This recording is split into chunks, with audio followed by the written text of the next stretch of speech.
Ever noticed how some people can walk into a room and command absolute respect from everyone before they've even said a single word, while others spend their whole lives being tested and talked over? Most people believe the naive myth that to stop others walking all over you, you've got to shout, raise your voice, or kick off some aggressive row on the spot. The counterintuitive truth is that aggression only lays bare your own emotional wobble, whereas microscopic tweaks to your body language build an invisible wall of instant authority. Behavioral science proves that provokers pick their targets based on silent signs of vulnerability we give off without even realizing it, like the rate at which we blink and the tilt of our head. Why keep putting up with the embarrassment of having your presence ignored or disrespected at work and in social gatherings, when you could switch on 5 simple visual signals that force anyone to back off and treat you with instant respect? Signal 1. The stabilized eye contact and controlled blink rate, the unshakable gaze. Here's the thing, in a tense conversation at work, or even in the relaxed setting of a British pub, the human body speaks before the mouth does. When someone decides to test another person's limits, the instinctive reaction for most is to blink erratically or glance downward as a dead giveaway of nerves. But the truly savvy person knows that the first pillar of respect starts with stabilizing the gaze, slowing the blink rate right down and fixing your attention exactly on the bridge of the other person's nose. Think of it as an invisible shield. Instead of lowering your eyes, which social psychology instantly reads as submission, the individual keeps their gaze steady on the horizon or to the side if they need to break eye contact. There's a curious tale about an old executive in London who'd nailed this technique. Whenever he was hit with snide remarks in meetings, he'd simply hold a calm, unblinking gaze for 3 extra seconds, leaving the provoker breathless. That tiny visual pause sends the message that you're the one sizing up the room, not the other way round. That steadiness in the eyes starves the provoker of what they were after, having expected to see hesitation or discomfort in their target's eyes. When they realize the rapid blinking isn't coming and the person in front of them stays calm and unshaken, the aggressor feels the ground give way beneath them. This subtle shift in micro-expression drastically alters the power dynamic of the whole room, building a wall of respect so strong it sets the stage perfectly for the next shift in body posture. Signal 2. The open-angled torso and controlled space occupying territory without aggression. When tension rises and discomfort takes over the room, basic instinct makes most people hunch their shoulders, cross their arms, or turn their torso sideways to protect their vital organs. In everyday work or social life, that defensive posture acts as a green light for cheeky people to keep pushing and testing your limits. But whoever's mastered the language of a solid presence does the exact opposite, keeps the chest open, shoulders relaxed, and torso squarely facing the other person, without a hint of panic or stiffness. That bodily openness sends a powerful message to the aggressor's brain, showing them you don't feel remotely threatened in that space. By planting your feet shoulder-width apart and calmly occupying your own territory, the individual projects a high-status posture that makes them an incredibly hard target. A great businessmate of mine back in England used to say you don't need to shout to own the room. You just need to refuse to make yourself small in the face of awkward remarks. The beauty of this attitude lies in the elegant refusal to bend, physically or mentally, under other people's pressure.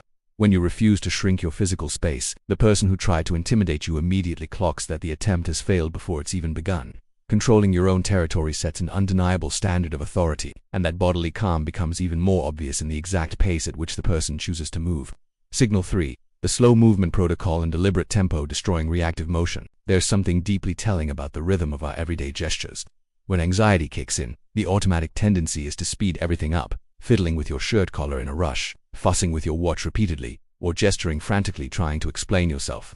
That reactive behavior hands it over on a plate, showing the room that your nervous system has gone into alert mode. The true master of silent communication adopts the slow movement protocol, cutting the speed of their gestures by 20% the exact moment they sense a provocation. Turning your head smoothly, picking up a glass of water without any rush, or pausing a second before answering a sharp question shows an impressive level of emotional sovereignty. That deliberate slowing down gives the clear impression that you're the one controlling the pace of the interaction, not the other way round. On a rainy day in London, I once watched an experienced speaker get rudely interrupted. Instead of flustering, he simply set his pen down on the table with surgical slowness and looked straight at the interruption, turning the other person's flap into an awkward spectacle for everyone to see. Moving with cadence and precision dismantles the aggressor's rush and forces the whole room into your own rhythm. Rushing broadcasts vulnerability, while conscious slowness projects such absolute command that few dare challenge it. And this calculated physical presence becomes even more commanding when paired with the correct alignment of the head and the elimination of submissive tics. Signal 4. The neutral head alignment and grounded facial expression eliminating submissive tilts. One of the most common and dangerous body language habits is tilting the head mid-conversation during a tense exchange. Without realizing it, plenty of people tilt their head sideways trying to seem friendly, seeking approval, or trying to soften the mood of the room.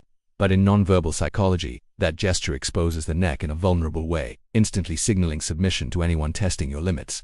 The unshakable man or woman keeps their head perfectly aligned and their chin parallel to the floor during decisive interactions. Keeping your head upright and neutral, paired with a calm facial expression free of nervous, awkward smiles, creates an impressive psychological barrier. This doesn't mean looking angry or aggressive, but rather conveying the gravitas of someone with non-negotiable worth. Think of diplomats or top British negotiators. The head posture is firm and symmetrical, sending a clear signal that any attempts at manipulation or tasteless jokes will hit a solid wall. By eliminating the submissive tilt and holding a grounded facial expression, you force the other person to treat you with the seriousness you deserve. The provoker realizes straight away that there's no room for emotional games or childishness there, and backs off looking for a way out.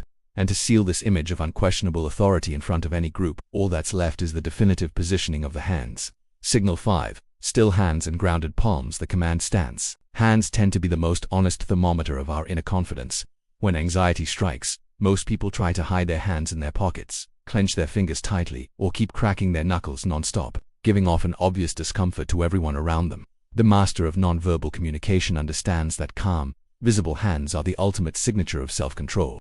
Resting gently at the sides of the body or keeping the palms firmly and steadily placed on the table, keeping your hands composed and free of nervous microgestures projects a clarity of intent that few words can match. Whether you adopt a light, low steeple with your fingers or simply keep your arms relaxed and open, you're signaling that you've got nothing to hide and nothing to fear.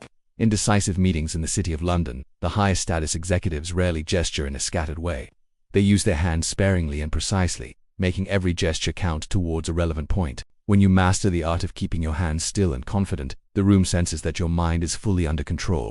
This physical stillness disarms any attempt at intimidation, because it shows your nervous system can't be manipulated by outside provocations. And by tying this fifth pillar together with all the visual signals of authority we've learned so far, you create a truly flawless presence, ready to be shown off from the very first seconds of our story. Conclusion. Carrying on accepting being the easy target for awkward jokes, rude interruptions, or limit testing in social and professional settings is a choice that costs your self-esteem dearly.